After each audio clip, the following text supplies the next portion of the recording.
video kali ini saya akan membahas tentang arsitektur atau seni bangunan peninggalan bangsa Barat, yaitu Gereja Santa Perawan Maria dari Bukit Karmel. Untuk mendapat informasi lebih lanjut, simak video ini sampai habis ya.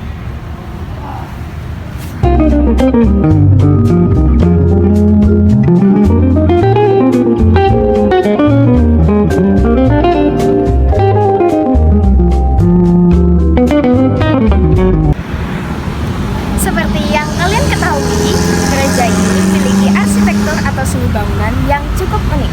Gereja ini dibangun oleh arsitektur berasal dari Belanda dan dirancang sesuai Gereja Ijen di Malang. Menurut website Paroki Ijen Kota Malang, pada tanggal 28 Oktober 1934, gereja ini diberkati dan diresmikan dengan nama Gereja Katedral Santa Teresia. Monsignor Sloman van der Pas mengungkapkan keinginannya untuk membangun gereja Ijen pada tahun 1961 dan diresmikanlah gereja ini bernama Gereja Santa Perawan Maria di Bukit Karmel. Oke, setelah kita mendapatkan sedikit informasi tentang pengenalan gereja ini dari berdirinya, sekarang kita akan masuk ke arsitektur atau seni bangunan dari gereja ini dengan sesi wawancara. Shalom, selamat pagi, selamat siang. Saya dengan Bapak siapa? Nama saya Agung. Baik, dan dengan Bapak apa? Saya di Gereja Santa Perawan Maria dari Gunung Karmel sebagai admin administrasi dari gereja, sekretariat.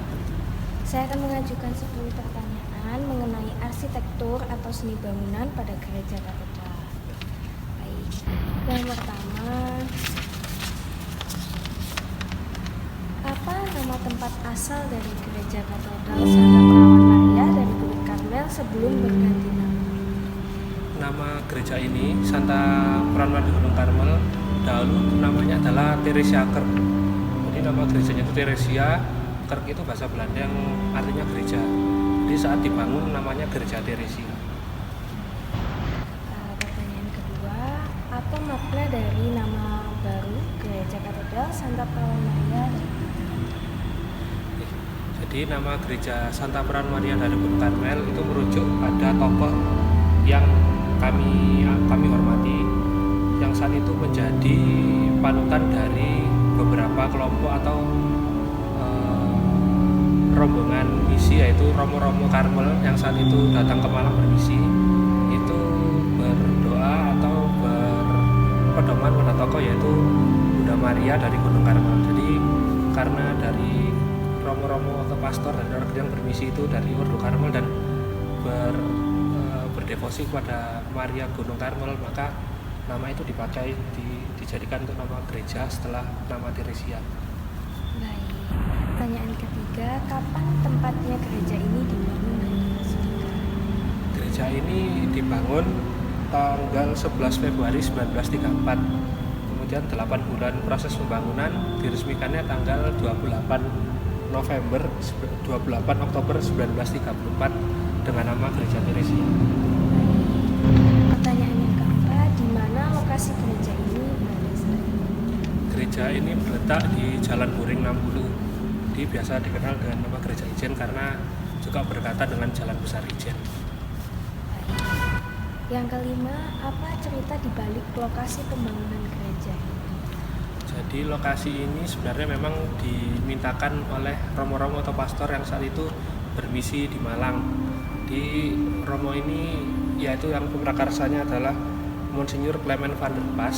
Jadi Monsignor adalah pimpinan gereja Katolik setempat itu meminta ke bupati saat itu, ke gubernur atau wali kota Malang untuk minta tanah untuk dibangunkan gereja.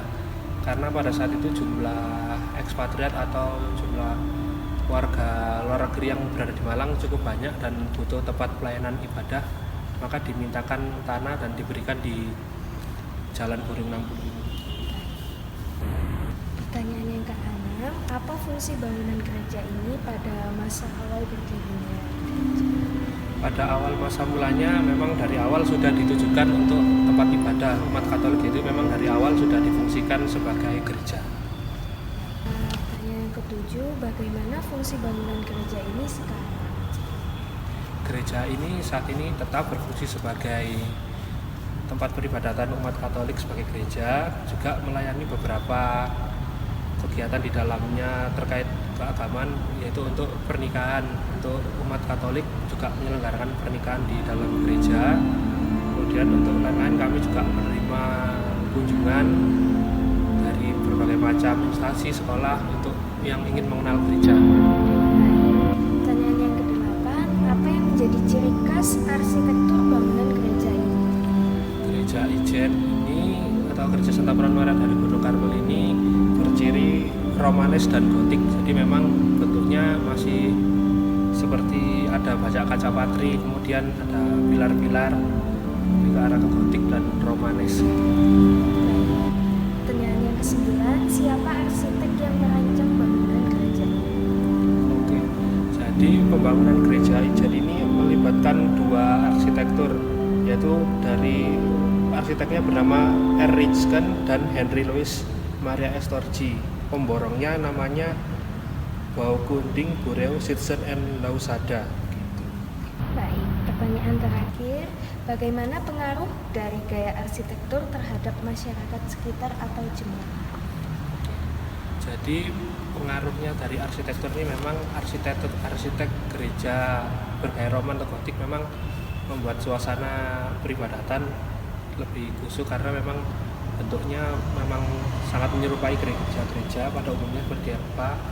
Kemudian untuk secara bentuk gereja ini dengan arsitektur seperti ini itu memungkinkan pada saat itu tidak memerlukan sound system atau akustik. Mengingat Kota Malang saat itu belum terlalu ramai, memang kalau saat ini sudah menggunakan sound system karena jalan sudah mulai ramai. Tapi pada saat itu dengan kondisi bentuk gereja yang seperti ini tidak memerlukan sound system.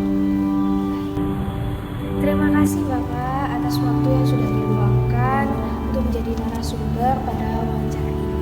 Semoga ilmu yang diberikan dapat bermanfaat, dapat dipelajari untuk kita semua. Terima kasih. Itulah teman-teman beberapa informasi yang dapat saya sampaikan. Mohon maaf bila ada salah pengucapan dalam perkataan. Dan terima kasih kepada Bapak Agung selaku Sekretariat Gereja Katolik sudah memberikan izin untuk melakukan observasi. See you next video. Bye bye.